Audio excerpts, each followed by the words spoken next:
Baguio City, isang lugar kung saan nagtatagpo ang nakabibiganing tanawin at masasarap na kainan. Kapag iniisip mo ang pagkain dito, agad mong maiisip ang mga sikat na resto at cafe na patok sa social media. Pero alam mo ba na may isang tagong hiyas dito? Isang restaurant na hindi lang nagsisilbi ng pagkain, kundi nagdadala rin ng kwento ng kultura at tradisyon ng Cordillera. Galing kami ng Burnham. Search namin yung Grumpy Joe kung nasaan yung pinakamalapit. Meron daw 1 kilometer away. Pero parang bakit madilim na. Pero yun na siya, malapit na. Dumidilim na oh. Parating din kami guys. Grumpy Joe. Hanap lang kami ng tamang tawiran. Pero hindi tayo pwedeng mag-jaywalk lang basta-basta dito sa Baguio City.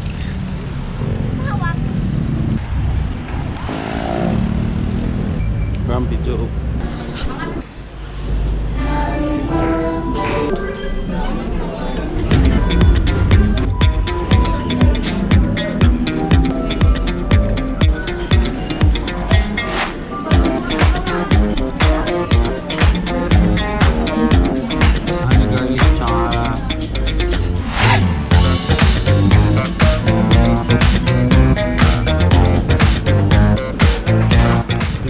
Sa may Session Road, galing namin sa Grumpy Joe.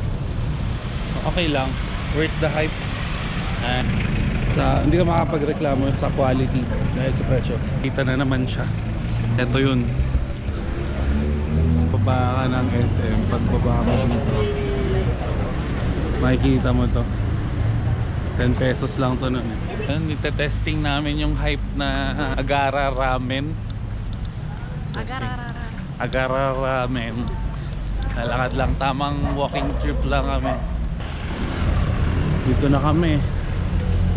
Pero hindi ko alam kung pwedeng tumawid dito. Pedestrian lane to no. Dito na kami sa Agara Ramen.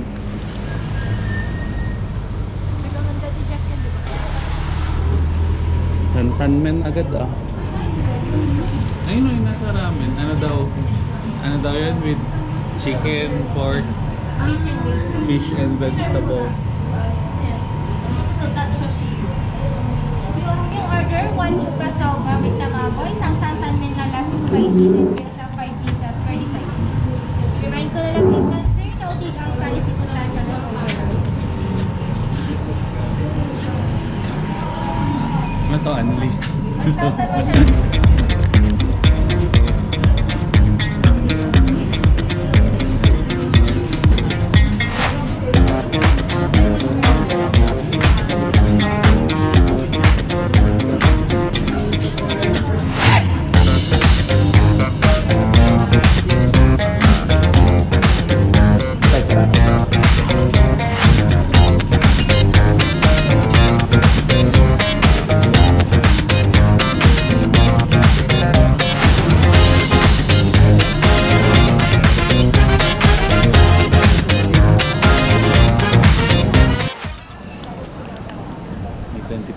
Pa. Review. Masarap. Ang ano nga, ang dami ng serving. Ang dami ng serving, hindi ko naubos kasi parang good for 2 siya, pero yung policy kasi nila doon, no sharing of ramen. Tapos hindi mo rin pwedeng take out yung leftover mo, which is siguro maganda din naman, siguro kasi mas masarap nga siya pag mainit. So pag nilabas mo siya at lumamig, baka isipin nung kain nung nag-take out, hindi naman pala quality. Pero doon, quality naman. Ang dami lang ng serving. Sana may half serving na lang. Kung hindi pwedeng sharing, nasa menu na nila yung half serving lang. Quality. Yung service pala okay na okay din. Kasi pagdating mo pa lang, kahit wala ka pa sa loob, dun ka pa lang sa entrance nila, talagang entertaining ka na, kung willing to wait. Pero wala namang pila kanina, na-observe ko lang. Tapos yung pagpasok namin iris siya masyal. Hindi sumasya siya. Basta yon. Binelcome ka. Binalcam kami. Tapos may ano, hot towel ba? Pero dahil hindi ko naintindihan yung sinabi niya, hindi ako sure kung pangkamay or ano. So sabi naman pang sanitation lang daw talaga sa kamay. Lapit na ka ng tubig talagang andyan na siya. Water po, ganun. Tapos ano siya, anong tumigil na kami kumain, lumapit siya sa amin, nagtanong ng feedback. Tapos nagpaano siya, review siya sa online. Tapos sabi niya naman talaga, honest review daw. Siyempre, honest naman talaga yung review ko.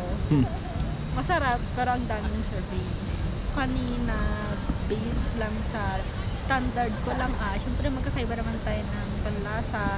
Ako kasi yung panglasa ko, sure ako, mga gusto ko talaga is yung parang sa Thailand. Yung umaasim na umaanghang. Kaya siguro, hindi ko siya masyadong nagustuhan. Fake Japanese ka pala eh. O fake Japanese. Kasi sa Pilipinas ako pinalaki. At ang pinapanood ko ay Sarika! Sa food, out of 10 siguro i-rate ko siya na 6. Kasi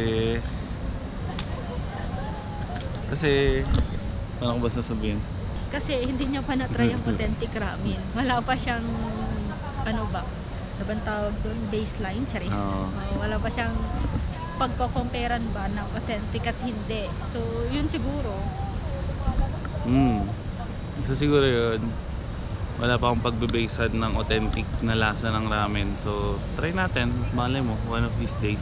Kung medyo nagpataas dun is yung pag-prepare nila. So nakita nyo naman na sa open kitchen siya na dun ka mismo kakain. So nakakaya magsalita dito, dumami yung tao. Pero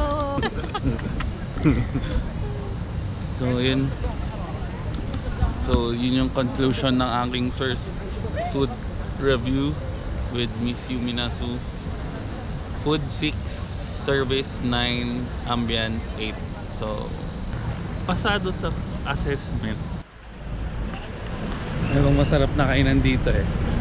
Matagal ko na din hindi nakakainan. Kung magko-commute kayo, search lang BJGE dito sa may upper section. Pero kung may sasakyan kayo, mahirap parking dito. Pwede kayo mag-park doon kay Jollibee. Pero maximum of 1 hour lang yan per customer. So dito yan banda sa upper section. And malapit siya dito sa Amare, La Cocina, Microtel. DJG, solid yung mga sinanglaw ganon nila dito. Sarap, lalo sa malamig na panahon ng Baguio.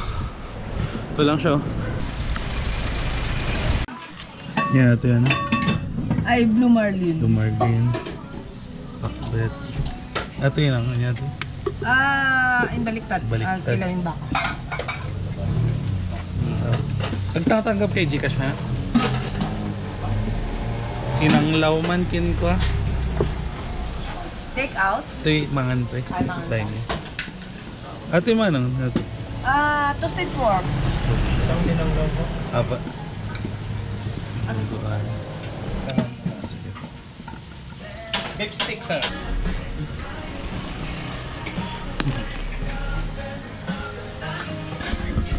Yung pinuntahan natin dito guys. Sinanglaw.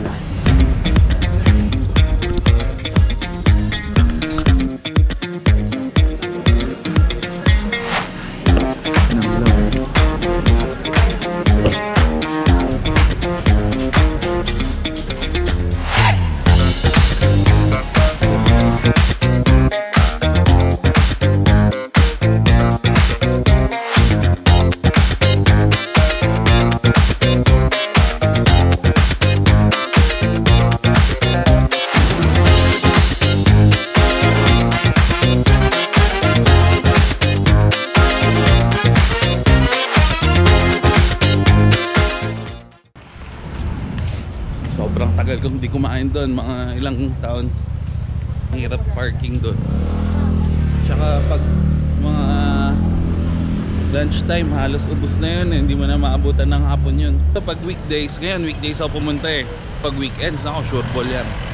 Luisa's Cafe. Sobrang solid, malambot ang noodles, ang sarap ng sabaw. Parang comfort food na perfect anytime. Para sa akin, 10 sa 10 itong Chinese-Filipino restaurant na to. Mapapatulala ka sa sarap, promise!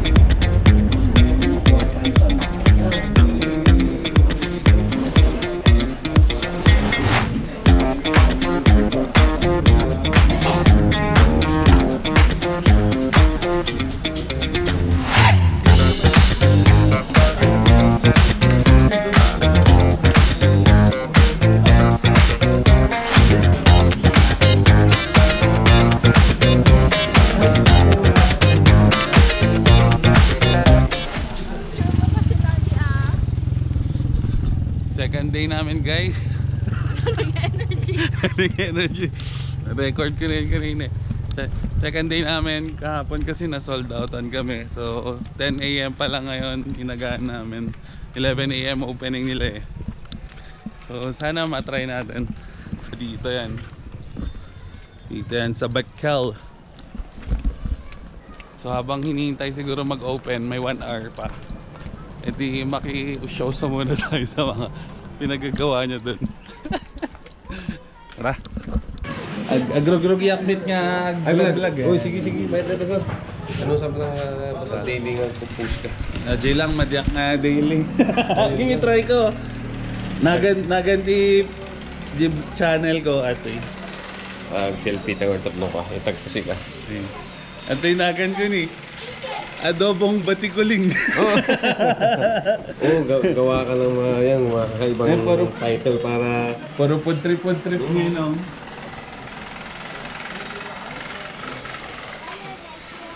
I-post, itag ko sa'yo. Ay, picture mo yung picture ko. Ay, thank you. Follow na rin ako. May dagdag sa follower mo. Saan ang bestseller nila? Mix. Ito, mix rice meals 200. Kasakmol. Nag-dockil yung smoker na ni. Ako, gano'n din nga ito. Tangka din yan dati? Ang nagraming ko. Dockil ni, umanay tao. May tawa, ano kahit mag-sauna. Ay, ado car ka na. Daming kiniin mga lods. Mag-harvest si ate oh. Oh, kasya na siya.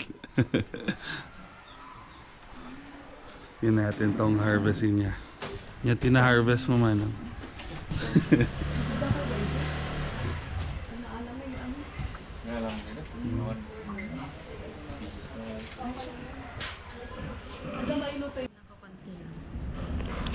May free coffee dito, free brewed. Free coffee. Gano'n kadami sa'yo? Kalahatin.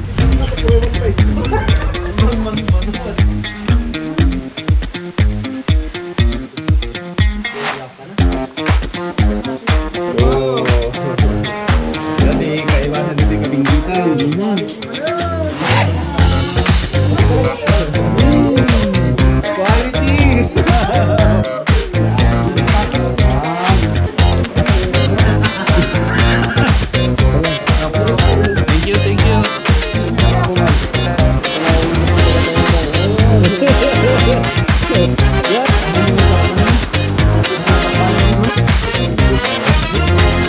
Pinikpikan mo sa iyo yan, no, kasakmol.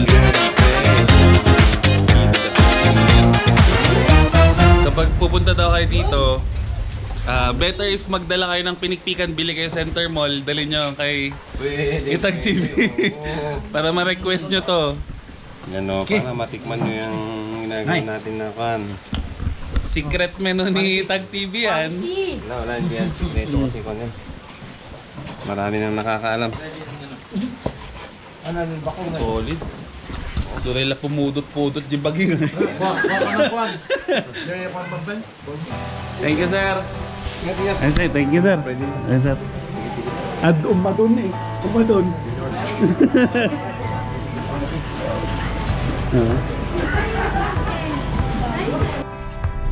Kung mapapasyal ka sa Baguio City, huwag lang mag-focus sa mga sikat o hype na kainan.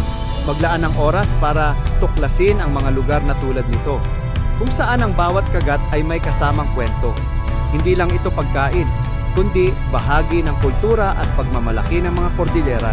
Dito mo mararamdaman ang koneksyon sa tradisyon, sa mga tao, at sa puso ng kabundukan, mainstream man o tradisyonal.